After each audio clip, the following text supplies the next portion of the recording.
안녕하세요. 고감 꼼꼼쌤입니다. 오늘은 학교에서의 비밀스러운 에피소드들을 살짝 공개해보려 해요.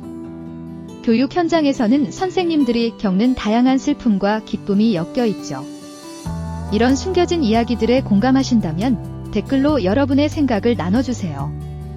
자, 그럼 학교일지 시작합니다. 44번째 사연입니다. 참교사는 단명. 훈육포기 초등교사가 올린 한탄글에 맘카페 엄마들이 보인 반응입니다. 조용한 아침이 찾아오고 교실에는 아직 아이들의 웃음소리가 가득 찬다. 하지만 그 웃음소리 뒤에 숨겨진 교사들의 고뇌와 갈등은 그 누구도 알지 못한다. 교사 A씨는 오늘도 깊은 한숨을 내쉬며 출근길에 오른다. 아이들이 뛰어놀고 학교라는 작은 사회 속에서 다양한 경험을 쌓아가는 동안 그는 자신이 해야 할 일을 놓고 깊은 갈등에 빠진다. 그는 과거 열정 가득한 신입 교사였다. 교실 안에서 아이들의 미래를 책임진다는 사명감에 불타올랐고 모든 학생이 올바르게 성장하도록 도와주겠다는 굳은 의지를 품고 있었다. 그러나 시간이 지나면서 현실은 그의 이상과는 너무나도 달랐다. 아이들을 훈육하고 지도하는 과정에서 직면한 현실의 벽은 그의 마음을 갉아먹기 시작했다. 왜 우리가 아동학대 위험을 무릅쓰고 훈육해야 하냐? A씨는 어느 날 인터넷 커뮤니티에 글을 남기며 그동안 쌓여왔던 감정을 쏟아냈다. 그는 아이들에게 싫은 소리를 하지 않기로 결심했다고 했다. 아이들이 친구를 괴롭히며 욕설을 하거나 교실을 엉망으로 만들고 뛰어다녀도 A씨는 그저 웃으며 하지 말자고 말할 뿐이었다. 그러나 그 미소 뒤에는 깊은 무력감과 두려움이 있었다. 아이들을 훈육한다는 명목으로 목소리를 높이거나 반성문을 쓰게 할 경우 자동기 분상해죄로 학부모에게 고소당할 수 있다고 그는 주장했다. 그는 이미 변호사비로 수백만 원을 지출하고 경찰서를 드나든 경험이 있었다. 인권쟁이들한테 잘못 걸리면 교사직에서도 잘릴 수 있다며 그는 자신의 삶이 피폐해지는 과정을 담담하게 설명했다. A씨는 아이들이 문제를 일으켜도 그저 눈을 감고 조용히 지나가는 것을 선택했다. 문제를 일으키는 아이로 인해 피해를 보는 반 아이들이 불쌍하지만 내 인생을 희생할 생각이나 용기는 없다고 덧붙였다. 그의 말에는 교사로서의 사명감과 현실 사이에서 갈등하는 모습이 담겨 있었다. 저에게 교사 자격이 없다며 비난하는 사람들에게 제가 무엇을 할 수 있느냐고 묻고 싶다고 A씨는 글을 마무리했다. 그는 늘 누군가의 명언을 되새기며 살아가지만 참교사는 단명한다는 말을 가슴 깊이 새기고 있었다. 그 말은 그의 교육 철학을 관통하는 한마디였고 그 생각은 바뀌지 않을 것이라고 했다. 이 글이 공개된 후 많은 누리꾼들은 A씨의 태도에 대해 다양한 반응을 보였다. 일부는 교사로서 해야 할 일을 하지 않는다는 비판의 목소리를 높였다. 아이들을 방치하면 대한민국의 미래가 암담하다. 그럴 생각이면 뭐하러 교사가 된. 피해 아이들만 더 불쌍해진다라는 지적도 이어졌다. 하지만 A씨의 의견에 공감하는 사람들도 많았다.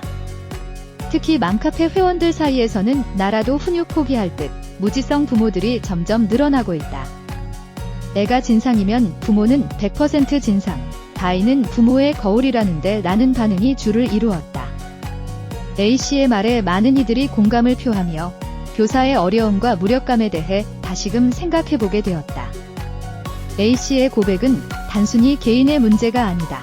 그것은 우리 사회가 직면한 교육 현장의 비애를 고스란히 드러내고 있었다. 교사들은 아이들을 사랑하고 올바르게 성장시키기 위해 노력하지만 현실의 벽에 부딪혀 무력감을 느끼고 있다. 그들의 고뇌와 눈물은 오늘도 교실 한편에서 조용히 흘러내리고 있다. 참교사는 단명한다는 말이 A씨의 가슴에 깊이 박혀있다. 그 말은 어쩌면 그의 인생을 관통하는 진실일지도 모른다. 그러나 그럼에도 불구하고 그가 아이들을 위해 할 수 있는 일이 무엇인지에 대한 고민은 끝이 없다. 오늘도 A씨는 조용히 교실로 들어간다. 아이들이 뛰어노는 교실에서 그는 그저 묵묵히 자신의 자리를 지키고 있을 뿐이다. 그가 품고 있는 고뇌와 눈물은 아무도 모른 채 그렇게 또 하루가 지나간다. 교사 A씨의 글이 온라인 커뮤니티에 올라온 후 인터넷은 뜨거운 논쟁의 장이 되었다. 교사의 고충에 대해 이해를 표하는 이들도 있었고, 반대로 교사로서의 책임을 지적하는 목소리도 적지 않았다. 다양한 의견들이 쏟아져 나오는 가운데 학부모들과 교사들이 경험한 다양한 에피소드가 이어지며 한국 교육의 민낯이 그대로 드러났다. 먼저 한 학부모의 솔직한 고백이 눈길을 끌었다. 집에서 못하는 걸 학교에서 해주면 감사해야지. 그렇다. 예전 같았으면 부모가 해야 할 일을 이제는 학교에서 대신해주길 기대하는 시대가 되어버렸다. 하지만 이런 기대가 과연 당연한 것일까? 이에 대해 한 네티즌은 냉소적인 한마디를 던졌다. 오냐오냐 하다가 지 자식 주먹지 얼굴에 날아와야 정신 차리지. 이 말에 누군가는 웃음을 터뜨렸을지 모르지만 그 웃음 뒤에는 씁쓸한 현실이 자리 잡고 있다. 결국 부모가 아이를 제대로 훈육하지 못하면 그 결과는 고스란히 부모 자신에게 돌아오게 된다. 문제는 그 아이가 성장하면서 사회 전체에 민폐를 끼치게 된다는 것이다. 그런가 하면 우리나라보다 먼저 산하제한 정책을 경험한 중국의 사례도 언급되었다. 소황제들이 지금 엄마, 아빠 돼서 애들 방치하고 패면서 키우더라. 베이징 가면 잘 차려 입은 젊은 부부가 아이에게 발길질 하는 거 쉽게 봄. 소황제 세대가 부모가 되어 자식에게 무관심하거나 심지어 학대까지 이어지는 현실은 우리 사회에도 경고를 던지고 있다. 회피형 학부모들에 대한 이야기도 빠질 수 없었다. 한 네티즌은 회피형 학부모들이 자녀의 문제를 회피하기 위해 어떤 상황에서도 자신의 책임을 인정하지 않으려 한다고 지적했다. 돌리고 튀기고 돌려서 말해도 관련 주제만 나오면 어떻게든 피하려고 함. 하지만 더 큰 문제는 회피형 학부모들이 오히려 양반이라는 사실이다. 요샌 회피형 학부모들이 양반이란 생각이 들어 자기의 말만 믿고 10살짜리를 진심으로 혐오하고 미워하는 어른들 참 많더라고. 이 말에 많은 이들이 공감했다. 교사로서 학생의 잘못된 행동을 지적해도 학부모들은 오히려 그 교사를 아이와 같은 편이라고 생각하는 일이 빈번해졌다는 것이다. 이는 교사들의 업무에 더 큰 부담을 주고 결국 그 부담은 아이들의 교육에까지 영향을 미친다. 공짜로 애 떠넘길 수 있고 육아 스트레스 쏟아부을 수 있는 감정 쓰레기통. 이 한마디는 많은 교사들의 마음을 대변했다. 교육은 부모와 교사가 함께 책임져야 할 부분인데 모든 부담이 교사에게만 전가되고 있다는 현실이 그들로 하여금 깊은 회의감에 빠지게 만들고 있다. 부모 교육이 시급한 이유. 저렇게 자란 애들이 이상한 부모가 되고 자기 자식도 망치고 사회를 망칠 거다. 이 말은 교육의 중요성을 다시 한번 강조한다. 현재의 부모가 미래의 사회를 만들어간다는 사실을 우리는 잊지 말아야 한다.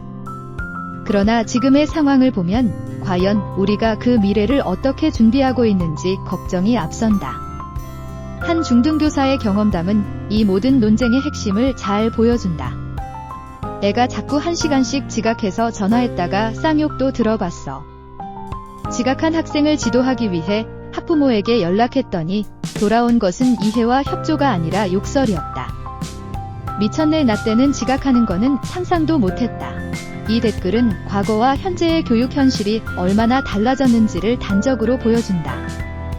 또 다른 교사의 이야기도 주목할 만하다. 6학년 아이들이 복도 창문을 밀면서 장난치다가 창틀이 실제로 떨어져서 밑에 지나가던 2학년의 바로 코앞에 떨어졌음. 이 사건을 접한 학부모가 교사에게 불만을 터뜨리며 전화를 걸어온 것은 그리 놀라운 일이 아니다. 애가 학원에 아직 안 갔다고 해서 전화해봤는데 오늘 무슨 심리검사를 받았다는 게 이게 무슨 소리냐 하며 온갖 짜증을 다 내셨음. 교사는 아이들의 안전을 위해 최선을 다했지만 돌아온 것은 비난과 무례함이었다. 이런 상황에서 교사들이 느끼는 스트레스는 상상을 초월한다. 나 정신과 이제 다니는 중 나를 위해서 기록 남겨두려고. 이런 말을 꺼내는 교사들이 늘어나고 있다는 것은 교육계의 심각한 위기를 말해준다. 하지만 모든 학부모가 이와 같은 것은 아니다. 아이가 5학년인데 선생님께서 학기 초에 수학 숙제를 내주셨을 때 정말 고마웠어. 이 학부모는 교사의 노력을 깊이 이해하고 있었다. 요즘 같은 때에 숙제 내주시고 또 검사하시고 2중 3중으로 신경 써주시는 게 얼마나 감사한 일인지 몰라. 그러나 이러한 교사의 노력도 민원에 의해 쉽게 좌절될 수 있다. 한 달도 못 가서 수학 숙제는 없어졌어.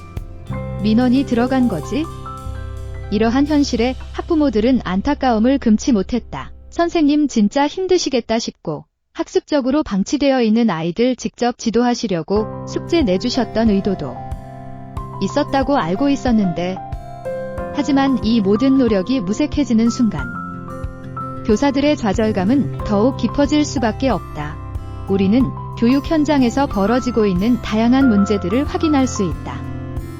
교사들은 자신의 역할을 다하기 위해 최선을 다하지만 그들의 노력은 종종 학부모들의 오해와 무관심 속에서 좌절되고 있다. 그럼에도 불구하고 아이들을 위해 끊임없이 노력하는 교사들이 있기에 우리의 교육은 아직 희망이 있다. 그러나 그 희망을 지켜내기 위해서는 우리 모두의 노력이 필요하다. 어쩌다 이 지경까지 왔는지 착잡하네, 이 한마디로 마무리되는 현실 속에서 우리는 다시 한번 교육의 본질과 그 중요성을 깊이 생각해볼 필요가 있다. 분기탱천 교육 현장입니다. 항상 정신건강 바짝바짝 챙기십시오. 여러분의 노고에 진심으로 응원과 감사를 보냅니다. 좋은 사연 있으시면 메일로 언제든 보내주세요. 사연 채택된 분들께 커피 쿠폰 보내드리겠습니다. 44번째 학교일지였습니다. 지금까지 고감 꼼꼼쌤이었습니다. 아디오스.